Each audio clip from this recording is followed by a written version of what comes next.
जांगुलिकाय माने संसार हाला हलम मोह शांतये पुंडलिक वरदा हरी विठ्ठल श्री ज्ञानदेव तुकाराम श्री ज्ञानेश्वर महाराज की जय। परमहंस सद्गुरु स्वामी स्वरूपानंद महाराज की जय। परमहंस सद्गुरु स्वामी माधवनाथ महाराज की जय। सर्व संतन की जय। जय जय रघुवीर समर्थ। दैवी हेशा गुणमयी मम माया दुरत्यया मामेव ये प्रपद्यन्ते माया मेताम तरंती ते। भगवद्गीता 7वा अध्याय ज्याच्यापासून भक्तिकांड सुरू होत।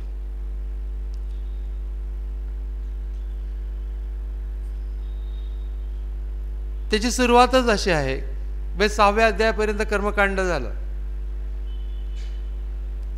कर्मयोग झाला, ध्यानयोग झाला, कर्मकांडाचाच भाग आहे।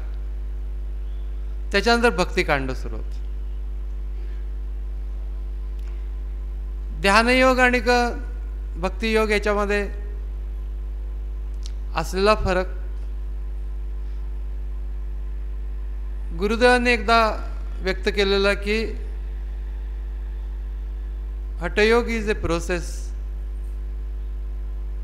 in which one starts from body and reaches God, but there is another process in which one starts with God is bhakti योग। आणि तो हा भक्ती योग या 7व्या अध्यायापासून सुरू होतो की देवापासूनच देवाबरोबरच सुरुवात करायची।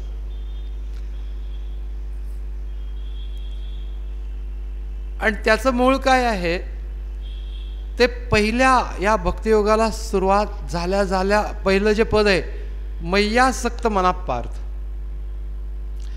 माझ्यामध्ये मन आसक्त झालेलं, ईश्वराच्या मध्ये आवड नाही, आसक्त झालेलं आहे।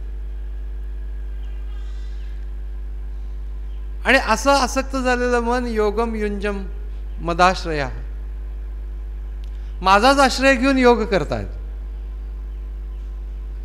माझ्यापर्यंत पोचायला सुद्धा माझा आश्रय लागतो। भावनिक आधार भगवंतच आपल्या बरोबर आहे। मग मुक्कामाचं ठिकाण जरी तोच असला तरी देखील वाटचालीमध्ये सुद्धा तोच बरोबर आहे। ही जी भूमिका आहे ती भक्तियोगाची।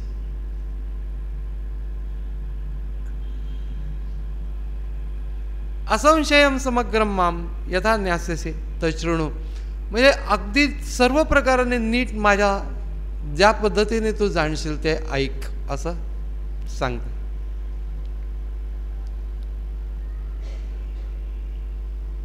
म्हणून माझ्या ठिकाणी आसक्त झालेलं मन म्हणजे ईश्वराच्या बद्दलचं प्रेम।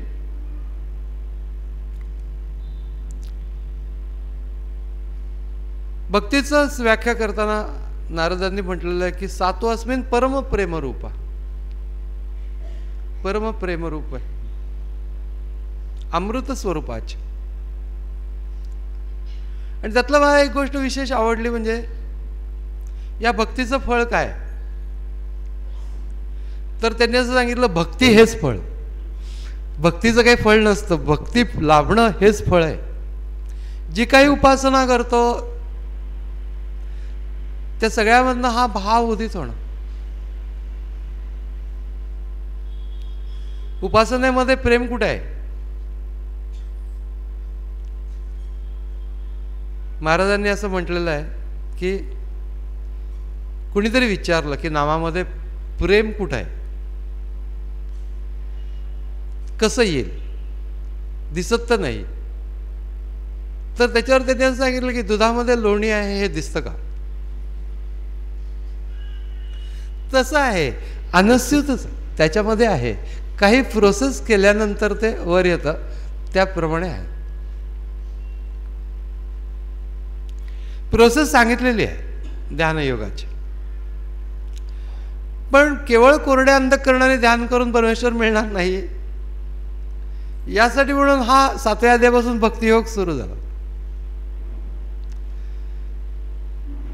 नाही तर संपलंच होतं ना, की सगळं कर्म कसं करायचं, अमकं तमकं, ध्यान कसं करायचं, कुठं जायचं, हे सगळं होत नाही आहे. याचं कारण अंतःकरण ईश्वराशी जोडणं, हा त्याचा जो इसेन्स आहे. तो जसं जसं आम्ही त्याला समजून घेऊ, जसं जसं आम्ही त्याच्या अंतःकरणाने जवळ राहू, तसं तसं जमेल.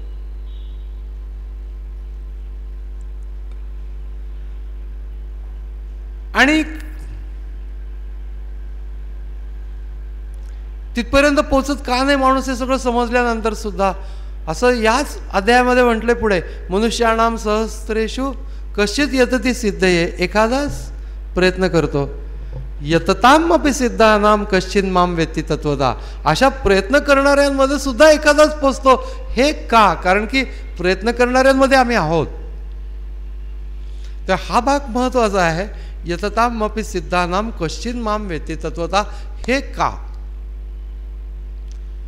मग बाकीच्या लोकांचं काय चुकत असलं पाहिजे?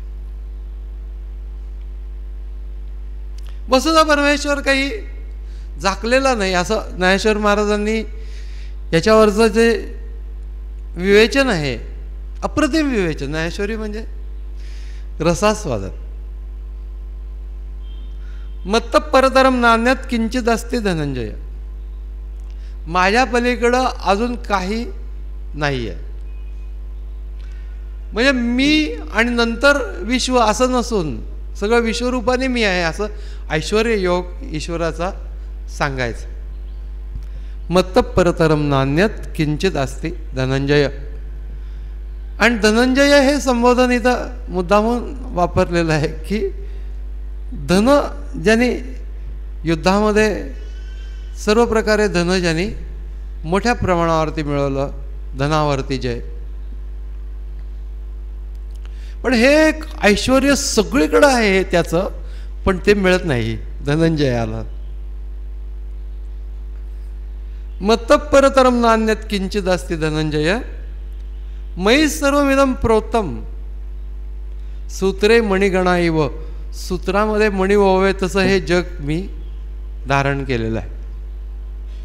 त्याच्यावर ज्ञानेश्वर महाराजांनी विशेष भाष्य जिथे जिथे त्यातलं हे आहे, की आता सूत्रामध्ये मणी ओवल्यासारखं जग म्हणजे नंतर सूत्र वेगळं झालं आणि मणी पण वेगळे झाले.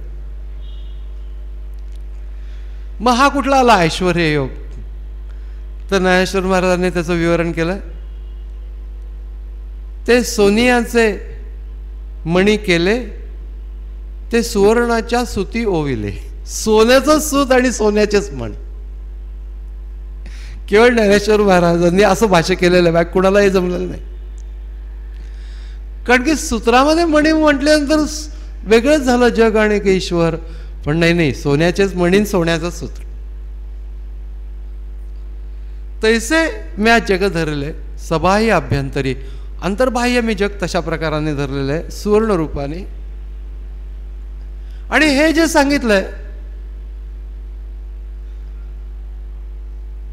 की सगळीकडेच मग त्याचं ऐश्वर्य आहे, तो आहे. पण हे आम्हाला तसं का दिसत नाही? त्याचं कारण हा श्लोक आहे, दैवी येशा गुणमयी मम माया दुरत्य. माझी दैवी माया तरुण जाणं फार अवघड आहे. आणि त्याचं कारण सांगितलेलं आहे. जसं की ही माया तरुण जाणं कठीण आहे, पण निराकरण पण सांगितलेलं आहे. मामेव ये प्रपद्यन्ते माया मेताम तरंती. ते मला जे शरण येतात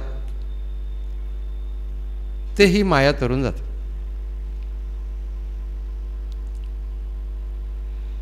या मायेचा प्रभाव किती आहे त्याचं वर्णन जे ज्ञानेश्वरीत आलेलं आहे ते फार अप्रतिम. ज्ञानेश्वरी शिवाय भगवद्गीता रसाच्या अंगाने विचार करू शकत नाही. ज्ञानेश्वर महाराज म्हणतात, अंतःकरणामध्ये गुणांचे ढग. पावसाळ्यात येतात की नाही, अंतःकरणामध्ये गुणांचे ढग, त्याच्यामधल्या वृत्तींचा वर्षाव. त्यातनं आलेला भ्रांतीचा महापूर आणि त्यात यमनियमांची नगरं वाहून जातात. जे काही ठरवलेलं आहे सगळं वाहून जातं. किती जरी ठरवलं की इतक्या वाजता उठायचं, पण गुणांचे ढग असतात ना, त्याच्या वृत्तींचा वर्षाव होतो. तो असं म्हणतो की नको, थोडा वेळ झोपू. आणि मग यमनियमांची नगरं वाहून जातात. नगरच्या नगरं वाहून जातात. द्वेषाचे भोवरे, म्हणजे ह्या माया नदीचं वर्णन करतात. द्वेषाचे भोवरे, मत्सराचे वळसे, मोठमोठ्या चुका आणि प्रमाद रूपी मोठे मोठे मासे. प्रमाद म्हणजे घोडचुका.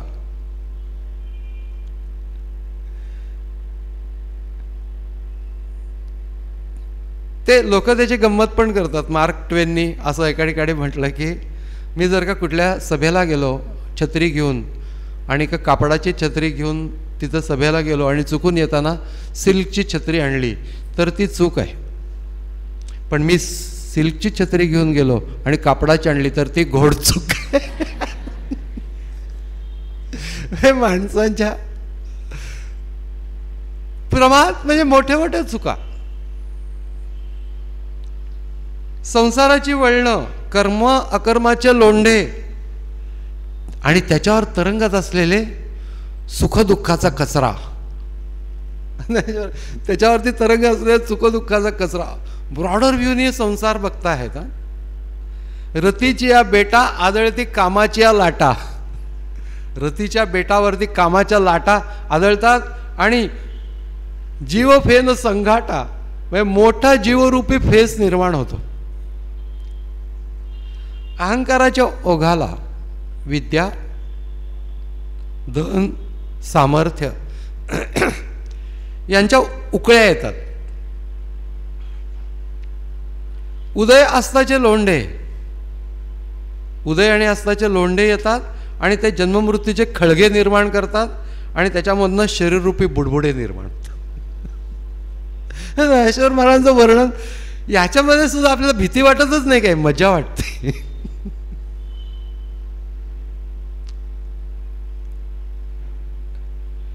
पण प्रॅक्टिकली बघायला संतांची एक दृष्टी असते. ज्या वेळेला याचं वर्णन बाळशास्त्री हरदासांनी केलं होतं त्यावेळेला 6-7 वर्षाची कलावती देवी होत्या आणि त्यांनी ते वर्णन ऐकल्यानंतर दुसऱ्या दिवशी पाऊस पडत होता आणि त्या अंगणामध्ये बघत होत्या, कितीतरी वेळ बघत होत्या. आणि त्याच्यानंतर ते तिचे वडील म्हणले, एवढं काय बाळ बघतेस? त्यांना बाळ म्हणायचे लहानपणी. काय बघतेस? तर ते म्हणलं की बाळशास्त्रींनी काल सांगितलं ना की जीव म्हणजे बुडबुडे, तसं मी बघत होते. म्हणले की तो मोठा बुडबुड आहे ना तो आजोबा, तो मधला आहे तो तुम्ही आणि का लहान आहे तो मी. आता प्रॅक्टिकली ती मुलगी 7 वर्षाची बघते आहे.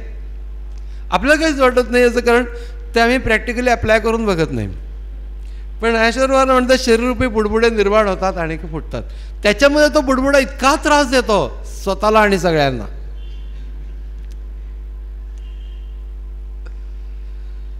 स्वतःच्या बुद्धीच्या बळाने माया नदी पार करण्याच्यासाठी जे तरुण जायला जे निघाले त्यांचा पत्ताच नाही कुठे गेले.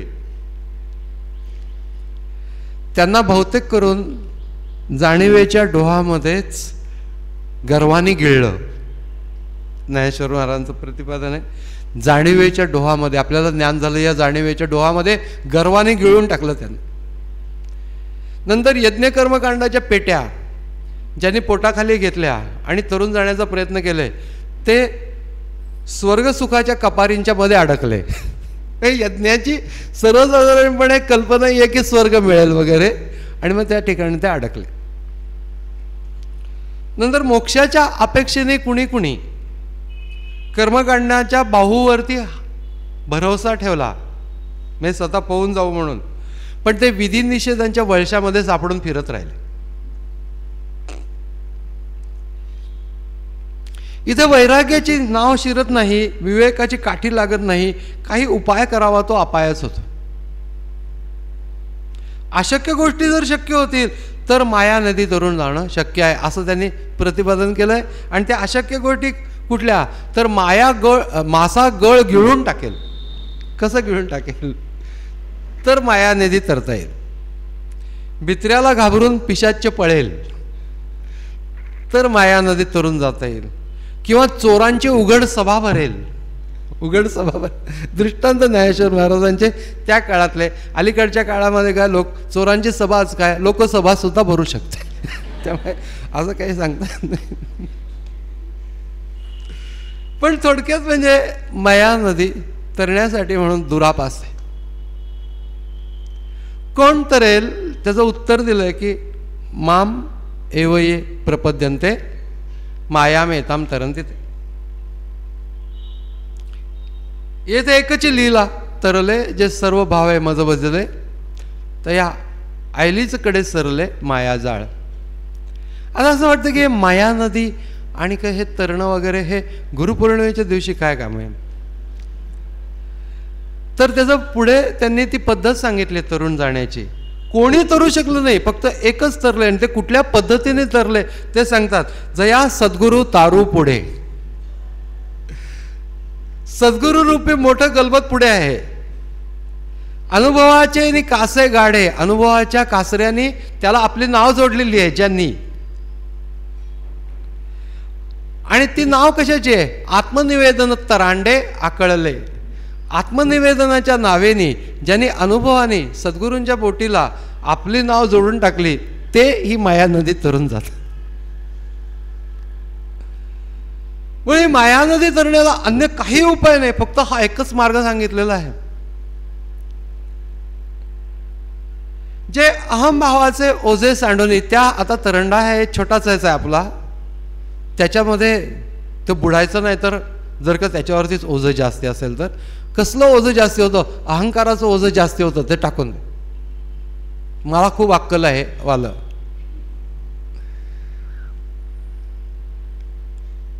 अहंकाराचं ओझे सांडूनी विकल्पाची या झुळका चुकवूनी. वेगळे वेगळे विकल्प येतात. हे असंच करायला पाहिजे का, यांनी काय होणार, सोडून दे. तुला काय होणार त्यांना माहिती आहे की तू असं जा म्हणून सांगितलं ना, तू तसं जा. विकल्पाची या झुळका चुकवूनी अनुरागाचा निरतावनी पाणी ढाळू. म्हणजे पाण्याची जी धार असते ती नीट पारखून घेऊन, आसक्ती तर नाहीये ही आपण चाललोय ते हे बघून घेऊन अनुरागाची निरतावनी पाणी ढाळू. जया ऐक्याच्या उतारा बोधाचा जोडला तारा. गुरूंनी केलेला बोध त्याचा तारा म्हणजे तारक अशा प्रकारचं वाहून नेणारं पलीकडे नेणारं तो ज्यांना प्राप्त झाला मग निवृत्तीच्या पहिलं तीरा झेपावले. ते निवृत्ती तटापर्यंत आले. काय करत करत आले ते बघा, एकदम निवृत्तीच्या तटापर्यंत आलेले नाहीत. त्यांनी पहिल्यांदा गुरूंनी म्हटल्याप्रमाणे वागायला आणि साधना करायला सुरुवात केली. त्यातनं त्यांना अनुभव विकसित व्हायला लागला. त्यांची जी स्वतःचीच नाव आहे ती आत्मनिवेदनम भक्ती या पातळीपर्यंत पोहोचली. मग त्याच्यानंतर ते पलीकडे जात असताना जे वाटेत वैचारिक गोंधळ होतात त्याच्यातनं ते बाजूला पडले. सद्गुरूंनी सांगितल्यानुसार आपण करणार. सद्गुरूंनी सांगणं सोपं असतं, ते काहीतरी सांगत नाहीत. म्हणजे थोडक्यात जास्ती या भानगडीत पडू नका, तत्वज्ञानाच्या भानगडीत पडू नका वगैरे हे जे सांगतात ती गोष्ट ज्यावेळेला साधक स्वतःच्याच डोक्याने करायला लागतो त्यावेळेला नेहमी गोंधळ होतो. गोंदवलेकर महाराजांच्या अनेक सुंदर प्रतिपादनातलं हे एक मला विलक्षण आवडलेलं प्रतिपादन की गुरूंची आवश्यकता काय आहे, आम्ही जाऊ की असं ज्यांना वाटतं. त्याच्या बाबतीमध्ये ते असं महाराज असं म्हणले की अज्ञानी माणूस ज्या वेळेला ज्ञान प्राप्त करून घेण्याच्यासाठी म्हणून प्रयत्न करतो आणि मी ज्ञानप्राप्ती करून घेईन असं म्हणेल, त्याच्यासाठी तो उपाययोजना करतो, मीच उपाययोजना करतो जातो, तर त्याचा हा जो उपाय असतात ते अज्ञानातनं आलेले असतात. त्यामुळे तो स्वतः अज्ञानात आणि उपाय पण अज्ञानातनं आलेले असल्यामुळे तो ज्ञानाकडे पोहोचेल याची शाश्वती नाही. पण ज्याचे उपाय ज्ञानातनं आलेले असतात तो गुरु असतो, त्यामुळे त्याचे उपाय बरोबर असतात. अनंत प्रकारचे उपाय असतात. सद्गुरू शिष्याला कुठल्या उपायाने तिथं पोचवतात हा एक विलक्षण खरं तर अभ्यासाचा विषय आणि एक प्रकारचा आस्वादनाचा पण विषय. वेगळ्या वेगळ्या शिष्यांची प्रकृती वेगळी वेगळी असते आणि त्या प्रकृतीला धरून त्याला चालवलेलं असतं. एखादा खूप उत्साहाने काहीतरी करायला जातो आणि गुरु त्याच्याकडे लक्ष देत नाहीत, मग त्याला असं वाटतं की आपल्याला का नाही पुढे जाऊन देत आहेत. त्याचं कारण त्याचा रजोगुण ठुसठुसत असतो आणि तो रजोगुण त्याला पुढे जर का तो तसाच जात राहिला अशा प्रकारे तो प्रसिद्धीच्या नादी लागू शकतो, मोठेपणाच्या नादी लागू शकतो. म्हणून त्याला दाबून टाकणं हे आवश्यक असतं. कितीतरी वेळेला असं वाटतं की गुरु हे असं कसं वागतात. विकल्पाच्या झुळका चुका आहेत, त्या विकल्प आहेत. जसं की अंबुराव महाराजांना कितीतरी गोष्टी जर गुरूंच्या सांगायच्या झाल्या तर संध्याकाळ होऊन जाईल, पण तुम्हाला कंटाळा येणार नाही. अंबुराव महाराज त्यांना ध्यान करत असताना एक काव्यस्फुरण झालं आणि ते काव्यस्फुरण घेऊन ते आपल्या गुरूंच्याकडे गेले. आणि थोडं धाक असायचा पूर्वी गुरूंचा, पूर्वी वडिलांचा पण खूप धाक असायचा. आता काय ते तुम्हाला माहितीच आहे, वडिलांना धाक असा. पण त्यावेळेला असं बाजूला बाजूला असं काहीतरी लपून, अंबुराया काय आणलंयस म्हणलं. काही नाही काही नाही, आण काहीतरी आणलं दाखव असं म्हटल्यानंतर बघितलं काव्य. मग त्यांना ते नेमात काव्यस्फुरण झालं. मग ते वाचलं त्यांनी वगैरे, फार छान आहे म्हणले. आणि म्हणले ज्ञानेश्वर तुकारामांनी एवढी काव्य केली, त्यांचं वाचायला कोणा वेळ नाही, तुझं काव्य कोण वाचणार म्हणून फाडून त्यांच्या अंगावर फेकून दिलं. पुन्हा जर का असलं काय घेऊन आलं असतं खबरदार म्हणले. आता असं वाटेल की एवढं काव्यस्फुरण आणि गुरूंनी असं फाडून फेकून का द्यावा. फक्त गुरुच असं करू शकतात, बाकी कोणीही करू शकणार नाही. कारण की उद्या जर का हा ध्यानाला बसला तर उद्या नवीन काव्य काय स्फुरण होते इकडे त्याचं डोकं जाईल आणि ध्यानाकडे डोकं जाणार नाही. त्याच्याऐवजी ज्या तत्वाशी बुद्धी संबंधित व्हायला पाहिजे त्याच्याऐवजी त्याच्यावरच्या काव्यस्फुरणाकडे ते जाईल आणि मग मुळीच साधना होणार नाही, हे गुरूंना माहिती. म्हणून यांच्या उपाय जे असतात ते ज्ञानातनं आलेले असतात. कितीतरी गुरु शिष्यांच्या संबंधांच्या मधल्या गोष्टी आहेत. नाना साधने समर्था सद्गुरूपाशी असं समर्थांनी पण म्हटलेलं.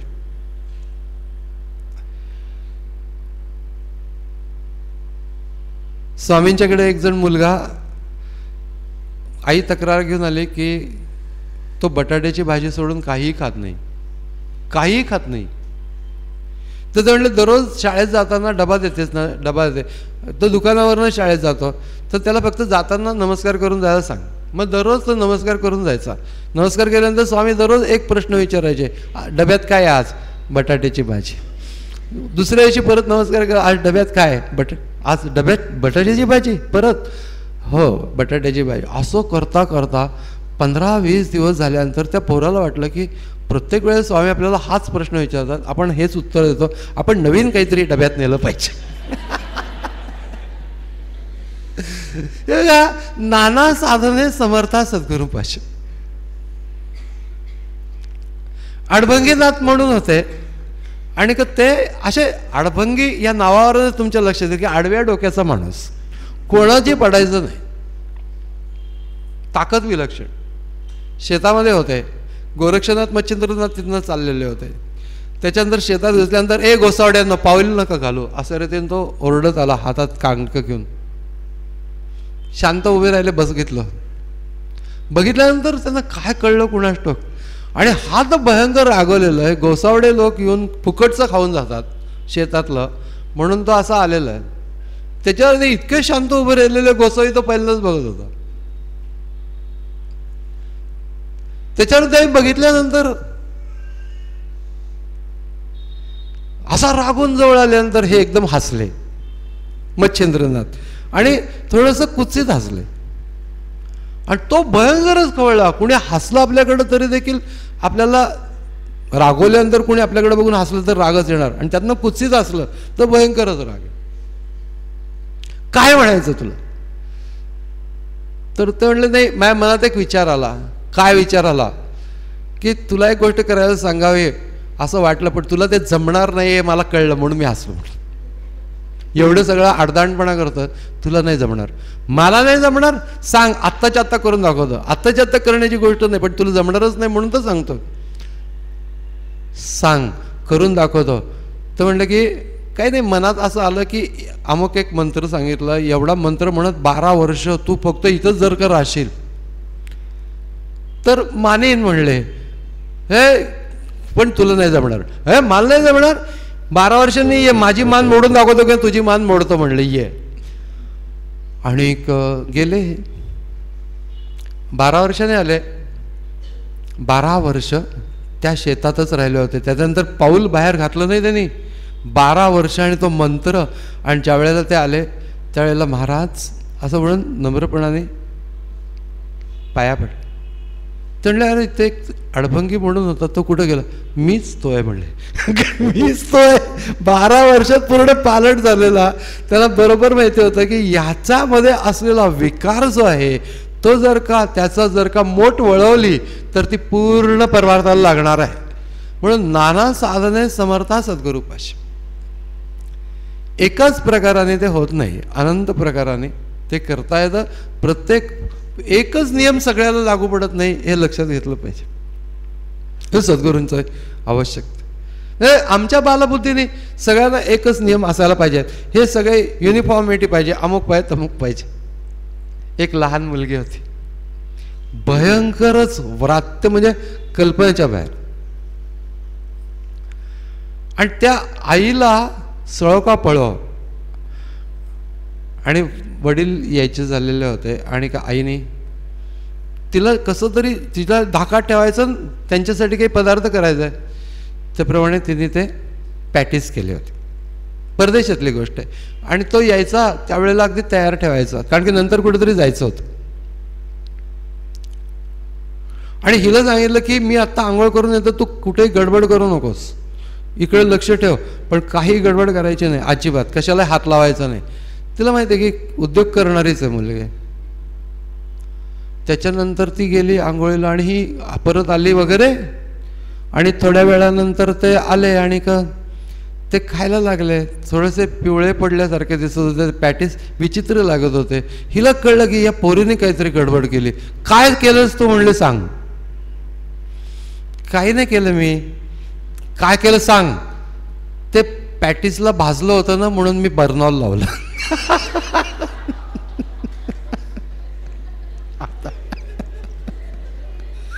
आता ते विचित्र लागणार. त्यावेळेस सर्व ठिकाणी एकच नियम लागू पडत नाही. त्याच्यासाठी म्हणून प्रत्येक गोष्टीची एकंदर सिच्युएशन काय आहे, त्या माणसाच्या अंतःकरणाची सिच्युएशन काय आहे, त्याला करायला काय लागेल हे सगळं सांगून मग त्या पद्धतीने जे केले. उपरतीची वावी सेलित. उपरती म्हणजे त्याचं शंकराचार्यांनी भाष्य केलं की त्याला उपरती झाली असं म्हणतो. एकदम उपरती झाली. उपरती झाली म्हणजे एकदम त्याचा जो वृत्तीप्रवाह जो बदलला, चांगला वागायला लागला वगैरे. पण त्याचं एक व्याख्या काय आहे ते शंकराचार्यांनी म्हणलंय की बाह्य जे आलंबन आहे, बाह्य गोष्टींचं आलंबन, ते सगळं बदलून वृत्ती सगळी अंतर्मुख झाली, त्याला उपरती असं म्हणतात. बाह्य नालंबनम वृत्ती ही, बाह्य गोष्टींचं आलंबन नाही अशी अंतर्मुख झालेली वृत्ती म्हणजे उपरती. उपरतीच्या वावी सेलत, उपरतीच्या अवस्थेमध्ये प्रयत्न करणं. वावी सेलत म्हणजे हात मारत, पोहताना मारतात ते. सोहम भावाचे थावे पेलत. सोहम भावानी सगळं शरीर पेलून धरलं. थावे पेलत मग निघाले अनकळीत निवृत्ती तटी. अनकळीत म्हणजे आता काय मध्ये गडबड नाही, फायनल गोष्ट आहे ती सांगितले. येणे उपाय मज भजले ते हे माझी माया तरले. परी ऐसे भक्त विपाईले क्वचित, बहुवस नाही, फार असे भक्त नसतात, क्वचितच असे भक्त मिळतात की या उपायाने जातात. अनंत प्रकारचे उपाय करत जातात आणि ते उपाय जे आहेत ते बरोबर टू द पॉइंट नसतात. कारण की वाटेल तिथं वाहत जाऊ शकतो माणूस. त्याने बरोबर पलीकडे जायला पाहिजे. या मायेच्या प्रवाहाच्या मधनं जायचं आहे. त्यावेळेला आम्ही ह्या युवा वयामध्ये होतो.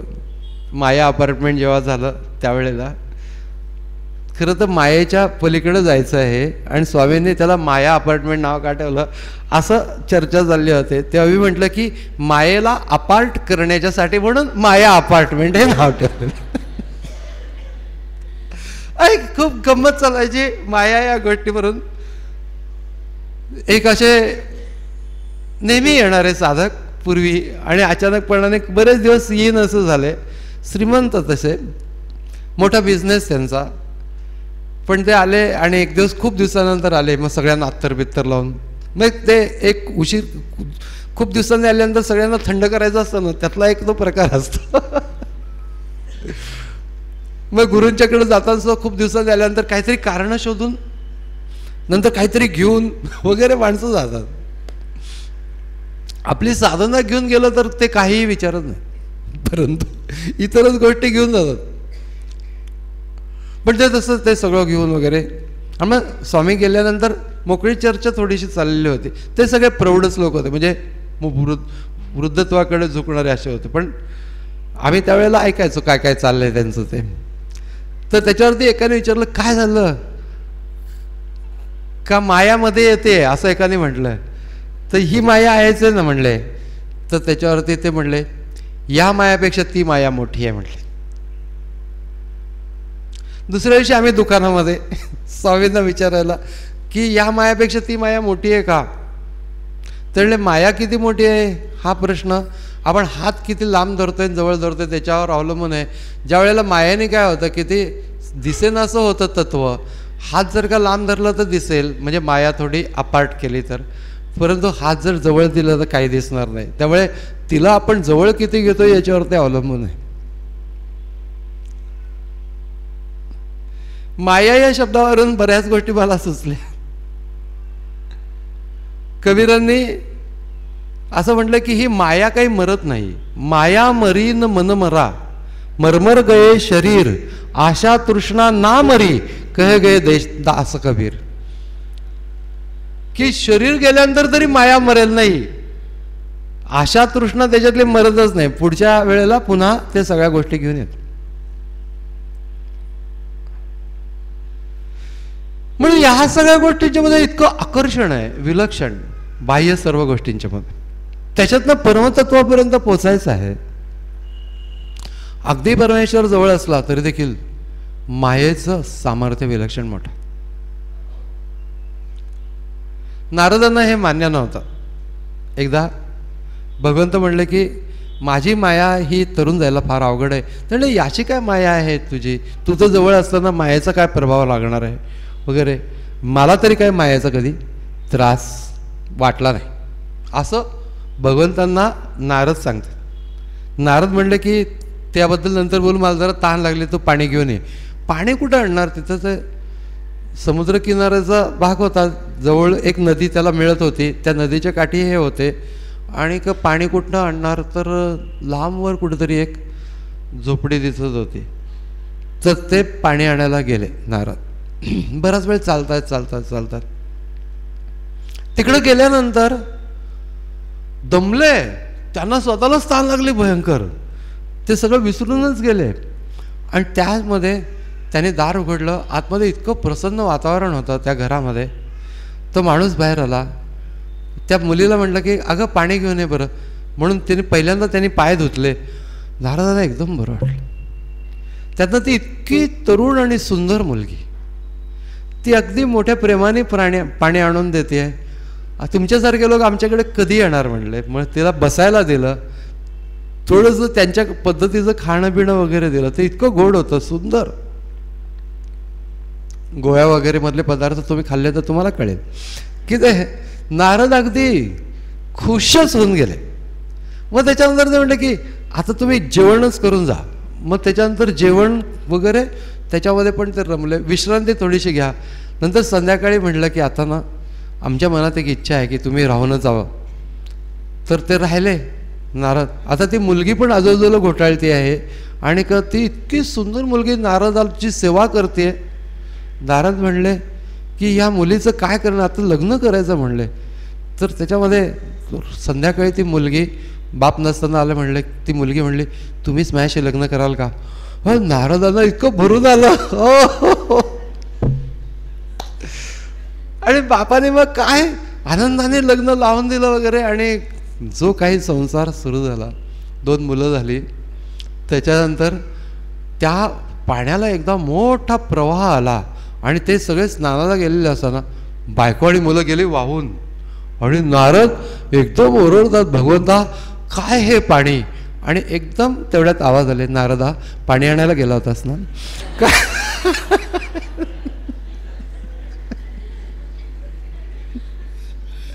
कथा असं सांगते की माया ही मला बांधणार नाही असं कोणी देखील म्हणू नये.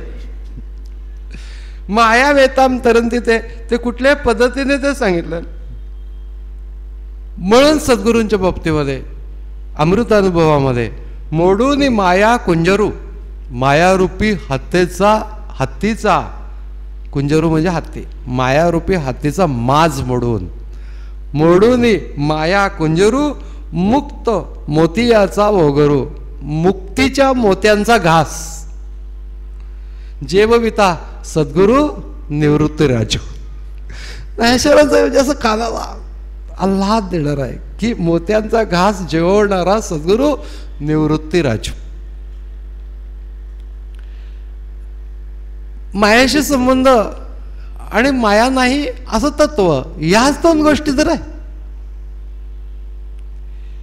जे दृष्टीने देखिले, समर्थांनी म्हटलंय, जे दृष्टीने देखिले, जे शब्दे ओळखिले, जे मनासी भासिले, तितुके रूप तयाचे. बाप रे, म्हणजे आता सर्व गोष्टी त्याच्यामध्ये झाल्या मायेचे. आणि हा समाज संपल्यानंतर लगेच असं म्हणतात, आता सद्गुरू वर्णवेना जेथे माया स्पर्शू शकेना ते स्वरूप मज अज्ञाना काय कळे. म्हणून हा जो संबंध आहे की या मायेच्या पलीकडे जाणं आहे, हे प्रश्न खरं तर आपल्याला मुळीच पडत नाही. कधीही आम्हाला असं मनात कधी आलं की सगळी माया आहे, आमका आहे. 1-2 वेळा प्रवचन ऐकल्यानंतर आपलं मनात येऊन जातं की माया वगैरे. पण वस्तुतः सगळे माया म्हटलं तरी देखील आपले दररोजचा व्यवहार तसंच राहतो. माया आहे म्हटलं तरी बँकेचा हप्ता चुकत नाही किंवा त्याला म्हणता येत नाही की हे सगळं माया आहे, तुम्ही घेऊ नका, तो पहिल्यांदा माया द्या. ते माया आहे म्हटल्यानंतर चुकत नाही. किंवा दाराच्या फटीमध्ये बोट सापडल्यानंतर जी वेदना होते त्याला माया आहे म्हणून गप्प बसता येत नाही, हा करायचं लागतं. त्यामुळे माया आहे म्हणून त्याच्यापासून पलीकडे जाता येणार नाही. रामकृष्ण असं म्हणत असत की विद्या माया आणि अविद्या माया. विद्या मायेचा हात धरून भगवंतापर्यंत पोचता येतं. ती पद्धत आपुला तो एक देव करून घ्यावा, तेणे विणे जीवा सुख नोहे. किती प्रॉब्लेम्स, सगळे प्रॉब्लेम्स तर बाहेरचे सोडून द्या, शरीराचेच प्रॉब्लेम्स कितीतरी असतात. आणि मग इतर सगळ्या गोष्टींच्यावरती मात करता येते, पण शरीराच्या गोष्टी नाही जमत. डोकं दुखायला लागलं की कळतं की ध्यान कसं करायचं. एक एक्सक्यूज आपोआप निर्माण होतं, नो ध्यान. डोकं दुखतं तर काय करणार. गुरुदेव रानडेंच्या 28व्या वर्षी मेंदूचा क्षय असं निदान झालेलं होतं. 28व्या वर्षी 75-76 वर्षापर्यंत जगून उदंड ग्रंथ सामग्री हे सगळं केलं. याचं कारण की सद्गुरूंनी सांगितलं, जया सद्गुरू तारू पुढे. जे अनुभवाचे नि कासे गाडे, जे आत्मनिवेदन तरांडे आकळल. खरोखरीच तसं केलं. उत्तर आयुष्यामध्ये जेव्हा बाबा बेलसर यांनी त्यांना विचारलं की तब्येत कशी काय, ते त्याच्यावर त्यांनी एकदा सांगितलं की 40 वर्षात एकही दिवस असा गेला नाही की ज्या दिवशी तब्येत बरी होती. 40 वर्षात, पण ते करणं माझ्या अध्यात्माच्या मध्ये आलं नाही. म्हणून आवड आपल्याला आहे, असं काही नाहीये की ईश्वराच्या बद्दल आपल्याला आवड नाहीये. ही माया आहे किंवा बाह्य सर्व परिस्थिती की ज्यामुळे तत्वाकडे लक्ष जात नाही, अशी जी परिस्थिती तिलाच माया असं म्हटलेलं आहे. मग आवड नैसर्गिकच आहे आपल्याला, पण तरी देखील काय होतं तर संसारातून वेळ मिळत नाही, ही पहिली गोष्ट. दुसरी गोष्ट म्हणजे वेळ मिळाल तरी साधना करावीशी वाटत नाही, दुसरी गोष्ट. तिसरी गोष्ट म्हणजे साधना करायला बसलो तर वृत्तीमध्ये येतात, ही तिसरी गोष्ट. आणि चौथी गोष्ट म्हणजे इतर वेळेला अनुसंधान राहत नाही, ही चौथी गोष्ट. या 4 रूपाने माया काम करते. माया आपल्या बाबतीमध्ये काम कशी करते तर वेळच मिळत नाही असं मला वाटणं. याचं कारण काय आहे तर इतर गोष्टींचं महत्त्व जास्ती वाटतं.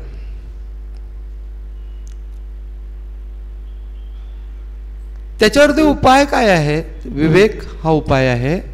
आणि दुसरी गोष्ट म्हणजे संत सद्गुरू. तिसरी एक गोष्ट आहे,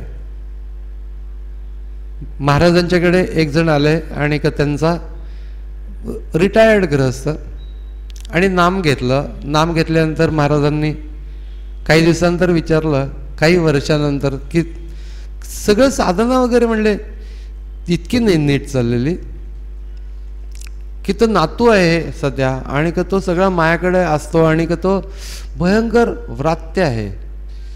तर ते म्हणले की सगळं, महाराज म्हणले ठीक आहे, हा अभ्यास करत नाही, काही झालं तरी प्रॉब्लेम, बाकी सगळं छान आहे म्हणले, कौतुक नातवाचं वगैरे सांगतात. पण म्हणले मग अभ्यास करत नाही तुम्ही काय करता, काय नाही बळजबरी करायला लागते म्हणले, त्याच्यावर बसतच नाही. महाराज म्हटले मनाचं पण तसंच आहे, बळजबरी करायला लागते. आणि ही एक तिसरी गोष्ट आहे की एक विवेक ही महत्त्वाची गोष्ट आहे की जी गोष्ट आम्ही साध्य करण्याचा प्रयत्न करतो, हा विचार. दुसरं म्हणजे संत सद्गुरूंच्या एकंदर जीवन प्रसंग बघितल्यानंतर आम्हाला अशी प्रेरणा निर्माण होते की नाही हे करायला पाहिजे. तिसरी गोष्ट म्हणजे आपण थोडी बळजबरी करायला लागते. त्याच्याशिवाय हे मायावरती आम्ही आधिपत्य मिळवणं हे तर सोडूनच द्या, पण त्याचा हात तरी धरताना बरोबर विद्यामायेचा मी हात धरतोय का अविद्यामायेचा हात धरतोय हे बघायला पाहिजे. प्राधान्य द्यायचं जर का असेल ना तर आमची एक्झिस्टिंग सिस्टीम मोडली पाहिजे, बदलली पाहिजे. मी ज्यावेळेला नागपूरला गेलो होतो ना, खूप पूर्वीची गोष्ट आहे की ज्यावेळेला युवा केंद्र ॲक्टिव्हिटी सुरू व्हायची होती, युवकांच्या बद्दलचं काम सुरू व्हायचं होतं किंवा होत होतं नुकतंच. आणि त्यावेळेला नागपूरला असं ठरवलं होतं की काही एक कार्यक्रम युवकांच्यासाठी म्हणून घ्यायचा. मग त्यावेळेला कार्यक्रम घ्यायचा, तर कार्यक्रमाची त्यांनी आखणी केली. म्हटलं युवकांच्यासाठीचा कार्यक्रम केव्हा आहे, तर म्हणले मंगळवारी संध्याकाळी ठेवला आहे, तर मंगळवारी दुपारी ठेवला काहीतरी. तर मग कारण की रविवारी वगैरे आपले कार्यक्रम असणार आहेत वगैरे असं ते सगळं झालं. म्हटलं मंगळवारी युवकांना सुट्टी असते का, तर म्हटलं सुट्टी नसते, पण आता जे येतील ते. म्हटलं रविवारी आपले कार्यक्रम कॅन्सल करून रविवारी संध्याकाळी जेव्हा त्यांना वेळ असतो त्यावेळेला हा कार्यक्रम ठेवायचा. सगळे आपले कार्यक्रम कॅन्सल करा. तेव्हापासून हा प्राधान्य देणं म्हणजे काय असतं ही गोष्ट कळायला लागली की जर का आम्हाला एखादं कार्य साधायचं असेल तर इतर सगळे जे रुटीनली आम्ही जे करत असतो त्या रुटीनच आम्हाला असं वाटतं की हेच महत्वाचं आहे. कम्प्लिटली तोडून रुटीन माझं हे पहिल्यांदा प्रायोरिटीने बसेल का हे बघितलं पाहिजे. ध्यानाची साक्षात्कारी पद्धत याच्यावरती विवेचन करताना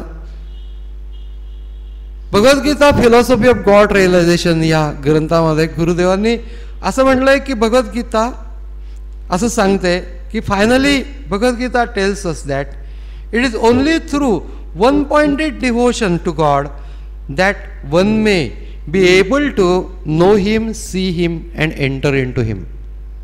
ज्ञातुम द्रष्टुम च तत्वेन प्रवेष्टुम च परंतप, असं त्याच्यावरचं भाषण. तर त्याच्यावरती डॉक्टर चंद्रकला हाटे यांनी त्याचं ट्रान्सलेशन करताना एक शब्द वापरलेला आहे की 1 पॉइंटेड डिव्होशन म्हणजे तरी काय. तर त्यांनी त्याच्यावरती असं म्हटलेलं आहे की ईश्वराची भक्ती हा जीवनाचा केंद्रबिंदू झाल्याशिवाय त्याच्यापर्यंत पोचता येणार नाही. म्हणून आम्ही सेंटर जर का ते करणार असू, इतर गोष्टी होत राहतील, अभ्यास होत राहील, अचिव्हमेंट्स होत राहतील, संसारातले निर्णय टप्पे पार पडत राहतील ना. अडचण कुठे आहे? ईश्वर मध्यभागी करणं.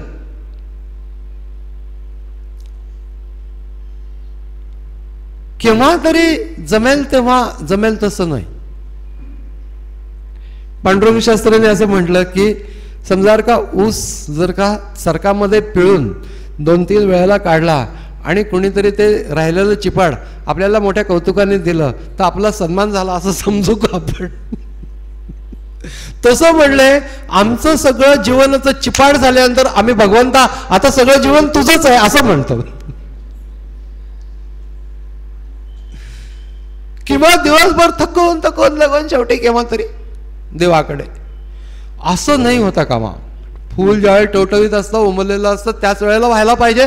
तसं दररोज आपण आपल्याला स्वतःला उमलत्या अवस्थेमध्ये देवाला व्हायला पाहिजे. असं करून चालणारच नाही की 1000 भानगडी सुरूच होतात, नंतर निर्णय व्याप सुरू होतात. हे सगळं करता करता मग त्याच्यानंतर जे काही उरलं सुरलं देवाला असं नाही होता कामा.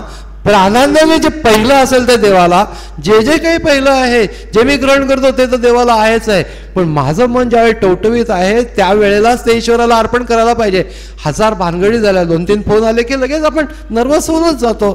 त्या सगळ्या गोष्टींच्या मधनं मग हळूच आपण मग देवा देवा देवा नंतर करण्यात काय पॉईंट नाही. मला काही अपेक्षा नसताना पहिल्यांदा मी देवाला शरण केलं. प्रॅक्टिकल भाग आम्हाला बघायलाच पाहिजे.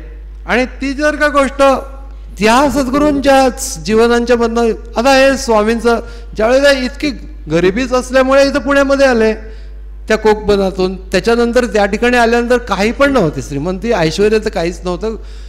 साधे कसं जगायचं याच्यासाठी म्हणून इथे कपडे शिलाई, स्विंग मशीनवरती कपडे शिलाई शिकून ते कपडे शिवून देत असत. पण ते कपडे शिवून देत असताना भगवद्गीतेचे श्लोक एका बाजूला चालले तर एका बाजूला कपडे शिवणं चाललेलं आहे, असं चाललेलं होतं. आणि शेजारची माणसं बघायला यायची की कोण हा नवीन कपडे शिवणार आला आहे की तो भगवद्गीतेचे श्लोक म्हणतो. चलता आहे, गरिबी असलेली चलता आहे, काही झालं तरी चाललं पाहिजे आपल्याला. अरे कितीतरी वाईट अवस्थेमध्ये आपल्यापेक्षा माणसं जगत असतात. त्यामुळे आम्ही हे ईश्वर मध्यवर्ती न करता केव्हा तरी एकदा पावडर लावल्यासारखी ईश्वराची भक्ती होणार नाही. इसेन्शियली झाली पाहिजे. ज्या ज्या आम्हापाशी होतील ज्या शक्ती तेणे हा श्रीपती अलंकार सर्व प्रकार. दुसरी गोष्ट म्हणजे वेळ जर मिळाला तरी साधना करावीशी वाटत नाही. कारण त्याचं कारण असं की त्याच्यातनं आपल्याला मिळणार काय याचं मनाला इमॅजिनेशन नसतं. एखादी गोष्ट अमुक पिक्चर पाहिल्यानंतर त्याला काय मिळेल याचं एक इमॅजिनेशन असतं. तशा प्रकारे साधना केल्यानंतर काय मिळेल याचं इमॅजिनेशन नसतं, कारण की तुझा अनुभव नसतो. म्हणून ज्ञानेश्वर महाराजांनी म्हटलेलं आहे, यया मनाचे एक निखे जे देखली या गोडीची या ठाया सोके, म्हणून अनुभव सुखची कौतुके दावीत जायचे. त्याला अनुभवाचं सुख कौतुकाने देण्याचा प्रयत्न कर. जे काही अंतरंग अवस्था नुसती कल्पना करू नकोस, तू बघ शांत बसून कसं वाटत. कोणी नाहीये, टीव्हीच लावून बसले, काय करायचं आहे, शांत बस, गो टू सेल्फ. हे करता करता अंतरंग अवस्था प्राप्त होईल. त्याच्यामध्ये तन्मयता अशी हळूहळू हळू विकसित व्हायला लागते. मग त्याच्यानंतर काही वाटत नाही, ऐकावं पाहावं काही करावं असं वाटत नाही, स्वच्या पाशी राहावं असं वाटतं. कलावती देवींचं एक प्रसंग आहे की ज्या वेळेला त्या एका ठिकाणी गेल्या होत्या, त्यावेळेचे ते राव बहादूर होते मोठे, आणि सगळे लोक बाहेर बसायचे या एका खोलीमध्ये. बसायच्या आतमध्ये. त्यांना वाटलं की ही विधवा बाई आहे, त्यामुळे लोकांच्या मध्ये बसावं असं वाटत नसेल. आता तर त्यांनी असं थोडंसं सोशलाइज करण्यासाठी अहो आमच्यामध्ये येऊन बसत जा वगैरे, काय हरकत नाही, तुम्ही आत 3-3 तास नुसत्या एकट्या बसता, आत 3-3 तास नुसत्या एकट्या बसता, त्याच्यापेक्षा बाहेर गप्पा मारत बसत. त्यांना होती तंबाखू खाण्याची सवय त्या रावसाहेबांना. तर ते कलावती देवी म्हणल्या की अहो तुम्ही ज्या वेळेला तंबाखू खाता त्याच्यानंतर थोड्या वेळानंतर तुमच्या तोंडात एक रस निर्माण होतो, त्यावेळेला तुमच्याशी जर का कोणी बोललं तर तुम्हाला आवडतं का? नाही नाही, त्यावेळेला मला कोणी बोललेलं आवडत नाही. कसं बोललेलं आवडणार? तर म्हणले एवढ्या साध्या व्यसनाने सुद्धा तुम्हाला ती गुंगी सोडावीशी वाटत नाही आणि कोणाशी बोलावं असं वाटत नाही, तर ब्रह्मव्यसनाने हे कसं सोडावं असं वाटेल आणि कोणाशी बोलावं असं वाटेल? मी आतमध्ये ब्रह्म अवस्थेमध्ये असते. तर ती गोष्ट आम्हाला माहिती नाही. संतांच्या जीवनांच्यामधनं कधी कधी वाङ्मयामधनं प्रगट होतं. अनुपम्य तेजे धवळले ब्रह्मांड विश्वरूपी तदाकार अखंडित, रसी रसमुरे प्रेमाचे स्पंदन, एकरूपी घन हरी माझा. घनदाट भरून राहिलेला आहे, एकरूपी घन हरी माझा.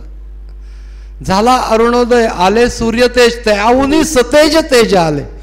अरुणोदय झाल्यानंतर जे सूर्यतेज आलं त्याच्याहूनही सतेज तेज आले.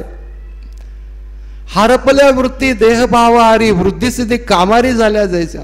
ज्ञान गूढगम्य ज्ञान देवा लादले, निवृत्तीने दिले माझ्या हाती. हे ज्यावेळेला आम्ही ऐकतो त्यावेळेला असं वाटतं की ह्याच्यात काहीतरी विशेष आहे. ती गोष्ट काही सामान्य पातळीवरची नाही. एक ऐहिक सामान्य चांगलं जीवन जगणं याच्या पलीकडे अजून एक दिव्य जीवन आहे, आणि ते दिव्य जीवन त्याची मला वस्तुतः ओढ आहे. किंवा स्वामी स्वरूपानंद, स्वामी माधवनाथ यांच्या सगळ्या जीवनांच्या मध्ये असं दिसतं की ते केवळ कुठल्याही शारीरिक अवस्थेमध्ये ध्यानात निमग्न होत असत.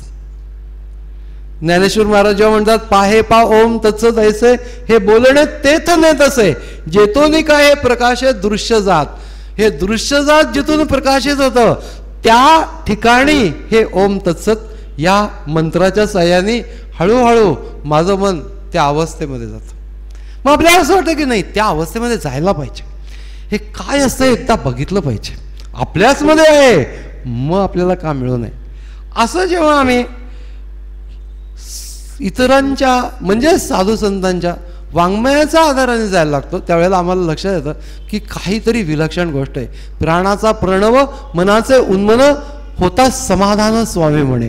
म्हणजे आपला प्राणाचा प्रणव मनाचे उन्मन, आणि ह्या माणसाजवळ काही नाही, दुसऱ्याच्या घरी राहायला 36 वर्ष, पण स्वामी अशा प्रकारच्या रुबाबात कसा राहू शकतो? इतक्या वेगळ्या वेगळ्या प्रकृती त्या ठिकाणी.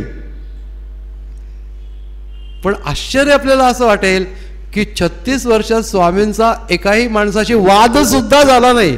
म्हणजे कल्पनाच आम्ही करू शकत नाही. आमचा पावलोपावली केवढी प्रकृती सर्वांशी संबंधित होऊ राहू शकेल, इतकी फ्लेक्झिबल झालेली असेल, कशाने होऊ शकते? परमेश्वर जसा आहे तसा, तो सर्वगत जसा आहे तसा प्रत्येकाच्या अंतःकरणापर्यंत पोहोचू शकणारं माझं व्यक्तिमत्व होऊ शकतं. ही स्थिती ही पाहिल्यानंतर असं वाटतं की या गोष्टी आपल्याला मिळवल्याच पाहिजे. साधना करताना वृत्तींचं नियंत्रण होत नाही, याचं कारण की तीच माया निरनिळ्या प्रकाराने आतमध्ये निरनिळ्या संस्कार रूपांनी बसलेली आहे, तिथनं वृत्ती निर्माण होते. याच्यासाठी म्हणून गुरूंनी सांगितलेल्या मार्गाने त्यांच्या मंत्राने जायचं. त्याला ज्ञानेश्वर महाराज सोडून आपण बघू शकणार नाही या सगळ्या गोष्टी इतक्या सुंदर रीतीने. ज्ञानेश्वर महाराज म्हणतात गुरुवाक्याचं अन्न, त्याच्यातला मोत्याचा घास आणि आकाशाच्या ताटामध्ये घालून सद्गुरू जेवतात. आकाशाचं ताट म्हणजे आहे चिदाकाश. गुरुवाक्याच्या मध्ये तत्वम सोहम सहा हे गुरुवाक्य, त्याचा जो मोत्याचा घास म्हणजे सोहम, हा आकाशाच्या ताटात, म्हणजे या ठिकाणी लक्ष केंद्रित करणे हे आकाशाचं ताट, चिदाकाश गगन असं ज्याला म्हणतात ते. आणि मग तिथं तर मला तो भरवतोय तो सद्गुरू अशा ठिकाणी तिथं भरवतात. सामान्य ताटात मी जेवत नाही, आकाशाच्या ताटात जेवतो. आणि मग ते खाणार कशाने? धारणेच्या हाताने खायचं, धारणेच्या हाताने खायचं. ते तत्वच मी आहे ही धारणा, चैतन्य स्वरूप हे माझं मूळ स्वरूप आहे ही धारणा. धारणाच्या हाताने. आणि कोणत्या तोंडाने खायचं? दृष्टीच्या मुखाने, बुद्धीची दृष्टी तिच्या मुखाने खायचं. आणि धारणेच्या हाते जेव्हा दृष्टीमुखे गोडी याचे सुखे अंग भरा. आणि तिची जी गोडी आहे त्याच्या सुखाने सर्व अंग भरून गेलेलं आहे. माझं म्हणजे मी हा पूर्णपणे सुखरूप झालेला आहे. चाखविता विरळा बहुता माझी एक आहे तर दांभिक घरोघरी. असं चाखविणारा अनेकांच्या मधला एकच असतो. नाही तर दांभिक गुरु घरोघरी आहेत की काय, प्रदक्षिणा करा 1000 वाटेल ते सांगणारे गुरु असतात. हे उपास करा, ही व्रत करा, इतके ब्राह्मण जेवायला घाला, काही भानगडी करायला सांगत नाही. तुझ्यापाशी जा, गो टू सेल्फ. सद्गुरू फक्त सांगतात हे की काही बाह्य उपचाराची आवश्यकता आपल्यासाठीच सांगतात. आपल्याला असं वाटतं की माझा व्यवसाय, माझं काम, माझं सामाजिक कार्य, माझं करिअर सर्वच आहे. सर्व गोष्टीला शरीर मन बुद्धी हे आधार आहे. आणि त्याच्या पाठीमागे असलेलं तत्व हा सगळ्याचा आधार आहे. जिवंतपणा हा आधार आहे. ते माझं मूळ स्वरूप आहे की जे चैतन्य आहे. तिथं जर का मी जाऊन पोचू शकलो तर हे सगळं नीट हँडल करू शकेन का? नाही करणार. पण हे सगळं हँडल करून तिथं जाईन म्हणणं माया. ज्ञानदेव म्हणे जो दावी या खुणे त्याच्या पायी होणे लीन सदा. ज्ञानेश्वरांचं सौंदर्यपूर्ण प्रतिपादन असतं. देव करी तरी काय न होई दगडाचे नाही तरी जेल. दगडाच्या नावा पण तरतील सूर्यकिरणांवरी मोती यांच्या हरी. आता हे सौंदर्यपूर्ण दृष्टांत दुसरं कोणी देऊ शकणार नाही. सूर्याचे किरण आहेत आणि त्याच्यावरून मुंगी यांच्या हरी, म्हणजे मुंग्यांच्या रांगा त्याच्यावरनं चाललेल्या आहेत. म्हणजे मुंग्यांच्या रांगा सूर्याच्या किरणांवरनं चाललेल्या आहेत. हे जे पाठीमागे जे आहे ज्या सुषुम्ना नाडी त्याच्यामधला असलेला अनुभव बोलता आहेत. मुंग्यांच्या रांगा सूर्याच्या किरणावरनं चाललेल्या आहेत. अग्नीच्या पाठारी पीक होय. अग्नीच्या पठारावर सुद्धा पीक येईल. फुटतील पाय चालतील भिंती. मेरू मशक येती समतुका. मेरू आणि मशक हे सारख्या योग्यतेचे होतील. मेरू आणि मशक कोण? तर शिव म्हणजे मेरू आणि जीव म्हणजे मशक हे एकाच तुलनेचे होतील. हे कसं होईल? ज्ञानदेव म्हणे अघटित घडे गुरुकृपे जोडे परब्रह्म. गुरुकृपेने परब्रह्माची वाट धरल्यानंतर हळूहळू या अनुभवातनं आपण तत्वापर्यंत जातो. सोडायला पाहिजे. गुरु विविध प्रकाराने परीक्षा घेत असतात शिष्यांच्या. त्या शिष्यांच्या परीक्षा घेत असल्या तरी देखील त्या सर्व गोष्टी ज्या आहेत त्या एकंदर धारणा विकसित करून देणे.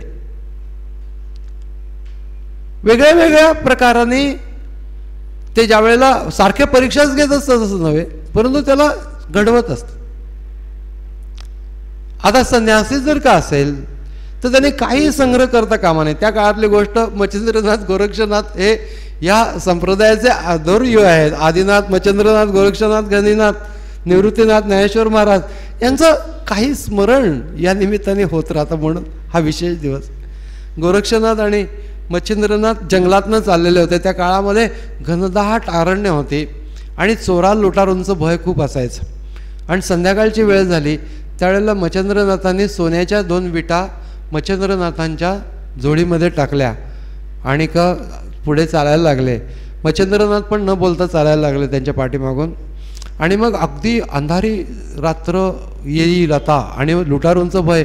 मच्छिंद्रनाथांनी ते गोरक्षनाथांनी टाकल्यानंतर थोड्या वेळात त्यांनी पुढे गेले मच्छिंद्रनाथ. तेव्हा गोरक्षनाथांनी पाहिलं काय आहे?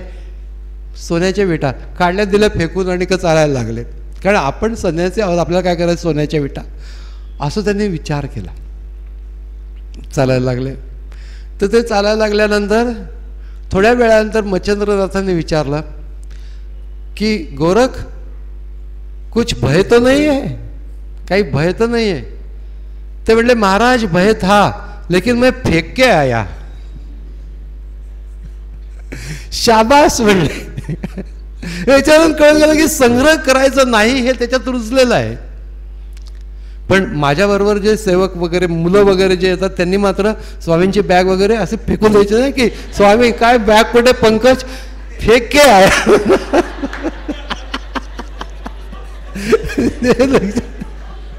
ते त्यांच्यासाठी सांगितलं. सांगताना एकदम लोक तसंच वागते याची भीती पण वाटत असते. फोडू दे शब्दांचे अंतर, वस्तू दाखवी निज सार, तोची गुरु माहेर अनाथांचे. जीव एकदेशी बापुडे, तयासे ब्रह्मचकरी रोकडे, फेडी संसार साकडे. वचन मात्रे स्वामींच्या जवळ गेल्यानंतर ही गोष्ट मुख्यतः जी काही अनुभवायला येत असे ते छोट्या छोट्या शब्दांच्या मधनं ते परमार्थ अगदी तुमच्यापर्यंत आणून पोचवत असत. पूर्वी ते निर्लेप भांडे नवीन आले होते आणि त्यावेळेला त्याच्याबद्दल चर्चा चालली होती. एकदम स्वामी आले आणि म्हणले काय चालले, नाही ते निर्लेप पातेल वगैरे. पातेलं काय म्हणले, मी निर्लेप आहे.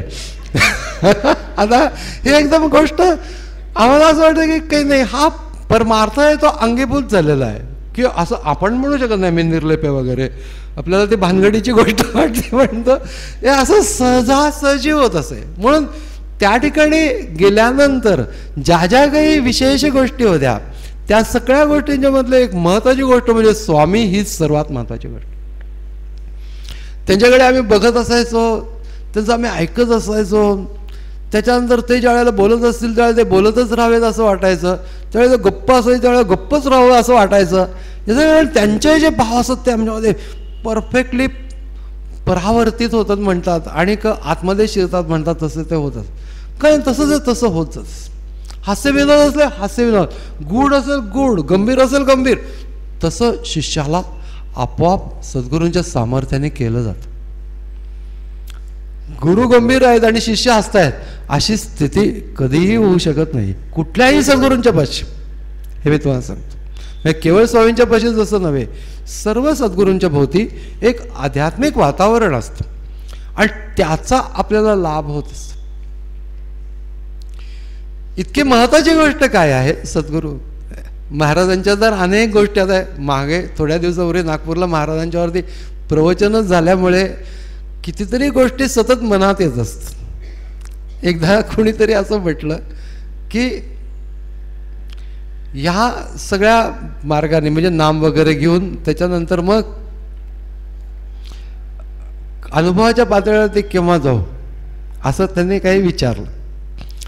त्याच्यावरती महाराज असं म्हणले की शिष्याला वाटत नाही का विचारावं असं. त्याच्यावर महाराज म्हणले असं बघा की एक माणूस, पांगळा माणूस पंढरपूरच्या वाटेने निघालेला होता. पंढरपूरच्या वाटेने एक पांगळा माणूस निघालेला होता, कसाबसा खोरडत चाललेला होता. तेवढ्यात एक पाठीमागून एक सज्जन मोटार घेऊन आला आणि त्याने त्याला पाहिलं आणि त्याने म्हटलं की ये मोटारीमध्ये बस. आणि मग त्याच्यानंतर मोटारीमध्ये बसल्यानंतर मी तुला नेतो, मी तिकडंच चाललेलो आहे ते. तर आता मोटारीमध्ये बसलेल्या त्या पांगळ्या माणसाला असा विचार येईल का आता कधी पोचू म्हणून.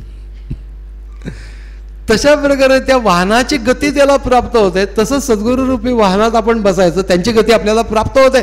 संतांचे संगती मनोमार्ग गती, आकळावा श्रीपती येणे पंथ. म्हणजे ही गोष्ट काय आहे हे लक्षात घेतलं पाहिजे की ती गती आमच्यामध्ये, ती इच्छा आहे पण ती पोटेन्शियल आहे, स्थिती आहे. त्या स्थितीचं गतीत परिवर्तन होणं आणि ती वेगाने तिथपर्यंत जाणं, यासाठी म्हणून सद्गुरूंची आवश्यकता असते.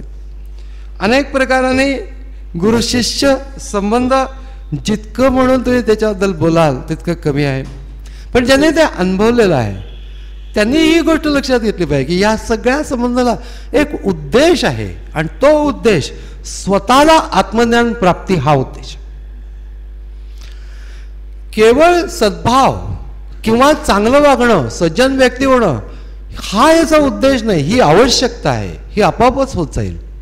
पण परमात्मा तत्वाचा अनुभव घेणं हा त्याचा उद्देश. आणि बाकी तर सर्व गोष्टी जगामध्ये मिळतात, जशी जशी आजूबाजूची परिस्थिती त्यानुसार मिळत जातील. पण परमतत्वाचा अनुभव घेणं ही जी एक माणसाची नैसर्गिक भूमिका आहे, ही गोष्ट कुणीतरी लादलेली नाही. मला असं वाटतं की देव भेटावा, तो उद्देश अजिबात सोडता कामा नये. आणि तो आपल्या आत्मनेच भेटणार आहे याच्या बाबतीत निश्चितता असली पाहिजे. आणि त्यासाठी करायच्या ज्या गोष्टी आहेत त्या गोष्टींना मागं राहता कामा नये. त्यामुळे जरी त्यांच्या वाहनात बसायचं असलं तरी देखील त्या वाहनात बसणं म्हणजे साधनेमध्ये बसणं हे लक्षात घेतलं पाहिजे. सद्गुरूंचं असं काही वाहन नसतंच मुळे, नाही आपल्याला एकदम बरं वाटतं, कम्फर्टेबल. त्यांचं वाहन आपण बसलं मानसिक आहे, त्यांचं वाहन याचा अर्थ त्यांनी दिलेली साधना, त्या साधनेमध्ये आम्ही बसणं, त्यांनी आपण त्या वेगाने तिथपर्यंत जाणार आहोत. याचं कारण की इकडं तिकडं जो काही वेळ आणि काही शक्ती वाया जाणार आहे ती याच्यातनं जात नाही. बरोबर मुक्कामाच्या ठिकाणी मुक्कामाच्या दिशेने जातो आपण. आणि ती गोष्ट सर्व सद्गुरू आपल्या शिष्यांना सांगत असतात. आपल्याकडे काही सांप्रदायिक भिंती नाहीत, कवाडं नाहीत, काही नाहीत. कारण की सर्व गुरु शिष्य संबंध एकाच प्रकारचे असतात. जे जे म्हणून सद्गुरू आहेत ते म्हणून आपल्याला गुरुस्थानी आहेत. परंतु असं जरी असलं तरी आपल्याला भरवणारी आपली आई असते. त्याप्रमाणे जेवविता सद्गुरू असं ज्ञानेश्वर महाराजांनी आपल्या सद्गुरूंच्या बाबतीत, देवविता सद्गुरू निवृत्तीनाथ, मला जेवायला घालणारा माझा निवृत्तीनाथ हा सद्गुरू. तसं प्रत्येकाचे आपापले सद्गुरू असतात. सर्व सद्गुरू हे आपले गुरुच आहेत असं आपण मानलं पाहिजे. परंतु आपले सद्गुरू आहेत आणि त्यांचं काही सांगणं आहे आणि ते सांगणं आपल्यासाठी आहे. आणि दुसरी गोष्ट म्हणजे ते त्याच्या पाठीमागे त्यांची प्रेमाची शक्ती आहे. आणि आपण ते केलं नाही तरी देखील ते त्या प्रेमाच्या शक्तीने आपल्याकडनं करून घेतीलच. तर मग खळखळ कशाला करा. म्हणजे रामकृष्ण असं म्हणत असत की जो साधारण वैद्य असतो तो औषध प्रिस्क्राईब करून निघून जातो, म्हणजे लिहून देतो. दुसरा जो आहे तो त्या औषधाचं महत्त्व सांगतो की हे महत्त्व आहे, असं असं तुम्ही घ्यायला पाहिजे, याने असं असं होईल. आणि तिसरा एक असतो तो केस धरून तोंड उघडून तोंडामध्ये औषध ढोसूनच टाकतो, तो अजिबात बघत नाही. अदृश्य रीतीने सद्गुरू ही गोष्ट करत असतात. सामान्य गुरूंना म्हणजे किंवा साधारण व्यक्तींना या गोष्टीची इतकी आवश्यकता वाटत नाही की हा बरा झालाच पाहिजे. पण त्याच्यासाठी मग असलेलं त्यांचा कन्सर्न की नाही ही गोष्ट जी मी अनुभवलेली आहे ती माझ्या शिष्याने अनुभवायला पाहिजे असं सद्गुरूंना वाटत असतं. ही गोष्ट इतर कुणाहीकडं नसते. बरं, कुणाहीकडं नसते. हा तुमचं चांगलं होईल, चांगलं होऊ देत, अमकं तमकं. जी आत्मीयता म्हणतात त्या आत्मीयतेने त्यांना वाटतं की ही गोष्ट ह्याच्या बाबतीत झालीच पाहिजे. त्याला पण तसं वाटत नसतं झालीच पाहिजे, कारण की त्याला ते माहितीच नसतं की काय झालंच पाहिजे. पण त्याला हे कळत असतं की उन्नत पातळी आहे जी आहे त्या पातळीवर जात जात जात परमतत्व किंबहुना तुझे सुख जवळजवळ तुझसे पावं तो अमुचे सुख तोडावे ऐसे आहे. ज्ञानेश्वर महाराज, तुझं सुख तुला जसं प्राप्त होतं तसं मलाच सुख होतं म्हणून मी तुला सांगतो आहे. ही सद्गुरूंची भूमिका आहे. आणि ती भूमिका आपण लक्षात घेऊन त्याला प्रतिसाद देणं हा शिष्यधर्म आहे.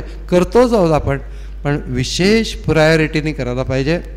असं आपल्याला वाटतं की ह्याच्यानंतर करू, त्याच्यात मुळीच होणार नाही, आत्ताच होईल, ह्याच वेळेला होईल.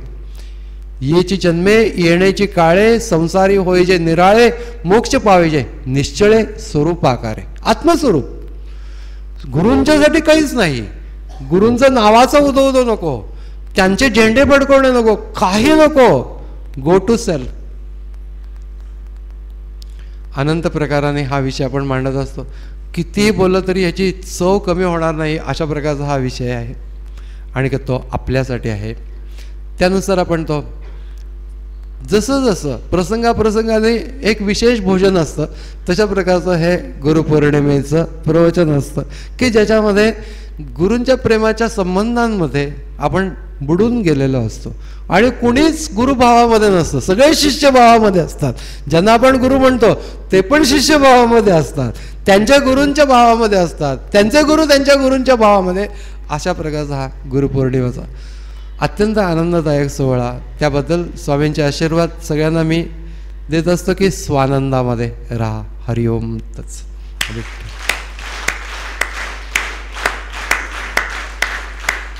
पुंडलिक वरदा हरी विठ्ठल श्री ज्ञानदेव तुकाराम पंढरीनाथ महाराज की जय. जगद्गुरु श्री ज्ञानेश्वर महाराज की जय. जगद्गुरु श्री तुकाराम महाराज की जय.